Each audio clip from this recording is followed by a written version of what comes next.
Hello fantasy managers, and welcome to another video from myself, Will, and fantasyfootballhub.co.uk. Last video did receive over 500 likes, and as promised I will be revealing my FPL team in this video. Before I get to it, I want to say a big thank you to the amount of new subscribers we have to the channel and everybody who has become a Hub member. I was blown away by so many of you subscribing to the site after the last video. For those that haven't, you get these are the Hub member benefits. So you get entry into a £5,000 cash league, you get access to our up-to-date stats tool, access to Ben Crane's planning sheet. That thing is absolutely insane. How to win FPL video series, comparison tools, rate my team tools, members Slack channel. That thing is the number one place to go to for FPL advice. And if you want people rating your team, we've got a massive community there now. That's really active place. So highly recommend that. Loads of other articles, team reveals from top ranked players. Go check those out on site now. Some really interesting team reveals coming out. Advanced fixture ticker, Jossie's planner, algorithm forecasting model, and a ton of other stuff. Loads of FPL resources, all for 20 quid a year, which works out at £1.66 a month. Plus, you can get an extra 10% off if you use coupon code YouTube at checkout. That's coupon code YouTube at checkout. Now let's get to my team reveal. Okay, so here it is. First thing I want to say is a caveat. I have been known to do last minute moves, and I'm going to go through who my nailed on players are and the players are very unlikely to shift from this draft. Okay, so between the sticks, I've gone for Ryan and Button. Other keepers I really like are all at the 4.5 range actually. I really like Pope, and I really like Heaton, and I really like Henderson. My choices between those four, to be honest, it's a very close call. I've opted for Ryan just because Button is the backup, and also Brighton have some pretty tasty opening fixtures, especially for the defence. I do know the new manager is slightly more attack-minded than Houghton was, but I'm still hoping there's going to be a bit of a new manager boost there, and they're going to get off to a good start in the season. Long term, I probably wouldn't want Ryan, but personally, I'm thinking that I'm likely to wildcard around game week 4. Long term, if I was going to go for an option between the sticks, it probably would be Pope, and that's who I did have in my previous draft. But there are a couple of question marks over him. One, there is a bit of competition for his spot. And two, he's got difficult fixtures. And also, he picked up a slight knock. So a few question marks over him early doors. But long term, I can see myself going for Pope, probably my wild card.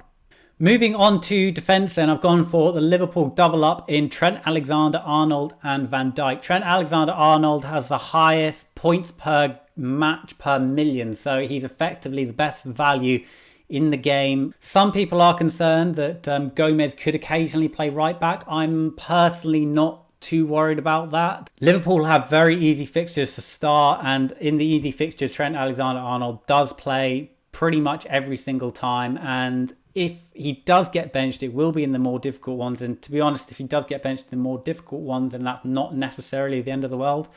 Robertson is a fantastic option. I'm not saying Robertson isn't a good option, but for me, Trent just offers a little bit more going forwards. Van Dijk, I've got Van Dijk in there. He's very high up on the points per million. And with the introduction of VAR, I just think Van Dijk might get a little bit more space in the box, where people are going to be more afraid of pulling his shirt. And Liverpool, towards the end of last season, really figured out how to get the ball to him full set pieces. So that's kind of why I'm going for Van Dijk. He also almost scored in the Community Shield, and he just looks quite threatening. But as I said, I do think Robertson is a fantastic option, so I'm not saying don't go Robertson in this video. Possibly, it is 2 out of 3 of those guys. All of them are really good shouts. Potentially, I could still go Robertson. I'm not completely ruling that out, but at the moment, I'm fairly set on Trent and Van Dijk. So I've gone for Coleman. Everton have a brilliant run of opening fixtures. Their defence has looked pretty solid in pre-season matches.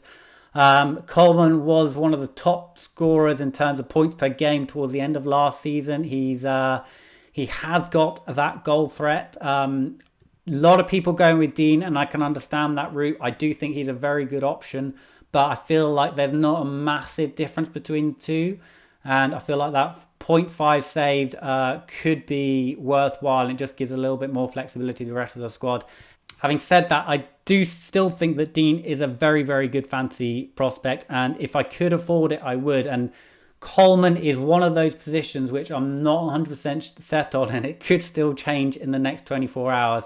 At the moment, I'm leaning towards Coleman, but that's a very, very 50-50 call. And if you have got an extra 0.5 in the kitty, then probably Dean is a marginally better option. So I've also gone for Zinchenko. Just think that Man City, they churn out the clean sheets, and he looks fairly nailed on in that left-back spot. Certainly early doors, certainly until Mendy comes back. I do think he is first choice. As I said, if I was going for a longer term pick, I might not go Zinchenko because it probably will leave me with a transfer down the line. But personally, I'm planning to play my wild card early, so I think that Zinchenko is worth the slight risk over that position. So that's my starting four. I'm going to opt for Ludstrom as my 4.0 defender. He actually plays in midfield for Sheffield United. Now, to be honest, I'm not sure that he's definitely going to start, so don't go picking him and say, oh, this guy doesn't even play. To be honest, he is a risk, but at the moment, I do think that he's the most likely to start 4.0 player. He does play in midfield. He has been playing pre-season. Do I think that he's going to play the entire season? Do I think he's going to be a regular starter for Sheffield United? No. For me, it's about having a cheap bench, and I want to shift my money into my starting 11 that are going to be playing every week. So that's why I've opted for Ludstrom. It also just gives you much more flexibility in terms of making transfers in your main squad. Okay, moving on to midfield. Salah, he looked good in the Community Shield. I know he didn't pick up a goal, but he looked very, very threatening. His numbers from last season are insane. He's a quality pick. He's pretty much ticks every single box. He's got fantastic fixtures. First one against Norwich. Just own him and thank me later. Moving on to Sterling. He's another one that's been in most of my drafts. You know, he looks like the main attacking force for City, and City are going to score a lot of goals. And City have a really good opening run of fixtures. So those two, Salah and Sterling, they're going to be my main captaincy shouts. A lot of people looking at De Bruyne, and I do think he is a good shout. But for me, the priorities are Salah, Sterling, and a good, solid defence that involves a lot of these premium defensive assets. Because a lot of those premium defensive assets do offer great value for money and great points per million, which is so important in the game. So if you go for a big back line and you go for Salah and Sterling, then it's difficult to fit De Bruyne in without really unbalancing your squad. So De Bruyne is a little bit injury prone, and he picked up cramp in the Community Shield. So I'd like to see him start the first 4 games and get a lot of minutes, and then I'll probably look at drafting him into my team if there is space. The other lock in my team is Ryan Fraser. He's got a fantastic couple of opening fixtures. He's got great numbers from last season. So again, just to remind people who are new to the channel, the 2 things that are most important when looking at fantasy Premier League players and when and who to bring in and who to target are underlying numbers and fixtures.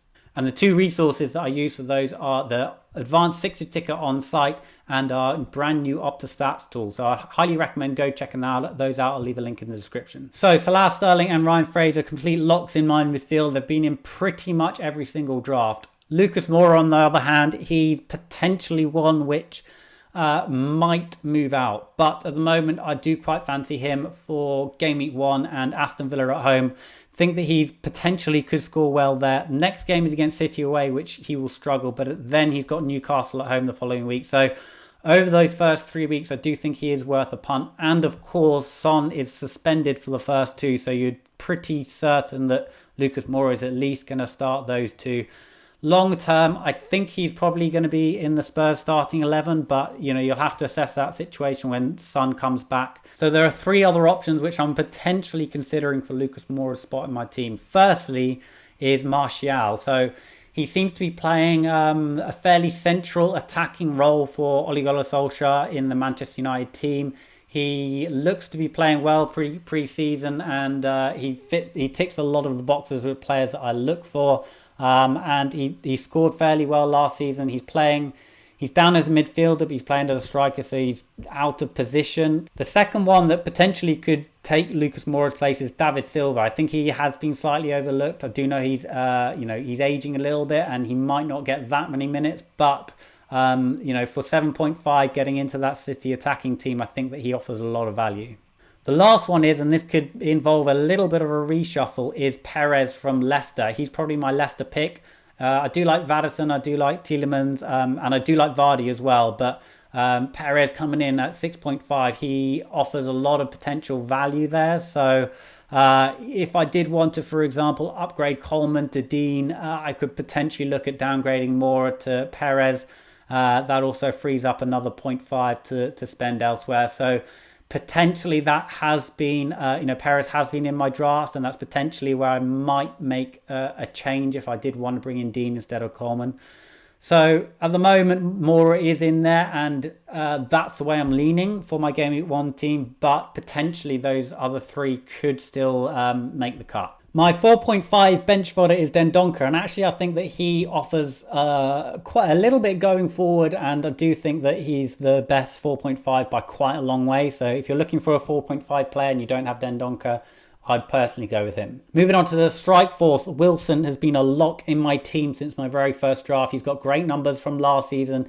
He's got good pre-season form, and he's got great fixtures, and he comes in at a very attractive price point. Not a lot to dislike about Wilson. So Jota completes my starting 11 team. I do like him as an option. I know Wolves have difficult fixtures, and fixtures are one of those things that I tend to go by, but there are some teams which you can make exceptions to, and I do think that Wolves are one of those in terms of they do very well against teams that attack them and come on to them. So that's why I've gone Jota. I think that King is another good shout, but I don't want to go with three Bournemouth players, and I think that Fraser and Wilson are the better options. Bournemouth's fixtures do toughen up from Game Week 3, so I don't really want to triple up with them. The other option I was looking at is Deeney.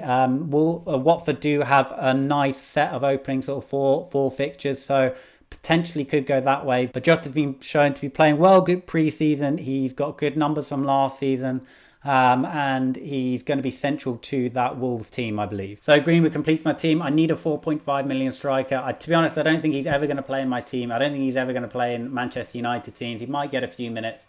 I might actually go for Wickham just because I think there's a chance that Greenwood could actually drop in price. And incidentally, that's why I'm not going for Kelly as my 4.0 defender, because I just think that he could also drop in price early doors, and I don't think that he's nailed. So I'm happy to have Dendoncker as first off my bench if one of my starting 11 don't make it. And Ludstrom and Greenwood are really there just to make up the numbers and have a cheap bench so I can put most of my money into my starting 11, and that gives my team more flexibility. So I've been tempted to go 5 at the back this year, but there's a couple of reasons I'm not doing it, and mainly it's just around flexibility and moving your strikers and forwards around because they are the most explosive ones. So that's kind of why I haven't gone 5 at the back. I do think there's a strong argument to do that. So the other reason I haven't gone 5 at the back is there isn't 5 premium defenders which I really like. Potentially you could go Dean, but I just don't fancy the Everton double up despite their strong fixtures. I think there are question marks potentially over their defence, losing the likes of Gay. I do think that is a slight concern. So at the moment, I just want to go with one Everton defender, and I've gone for Coleman, but I do think Dean is a great shout as well. So that's the team. If I do make any last minute changes, I will probably be posting them on my Twitter handle, FFH_Will. So go drop me a follow there if you don't already. If you did enjoy this video, please hit the like button, please hit the subscribe button and turn those notifications on. Also, drop me a comment below if on your team and how it's setting up. And don't forget to become a Hub member. Now is the #1 time. All of those benefits on screen. I'm not going to go over them again. Don't forget you can also get a cheeky 10% off our already low prices by using coupon code YouTube at checkout. Good luck for Game Week 1, and I'll see you on the other side.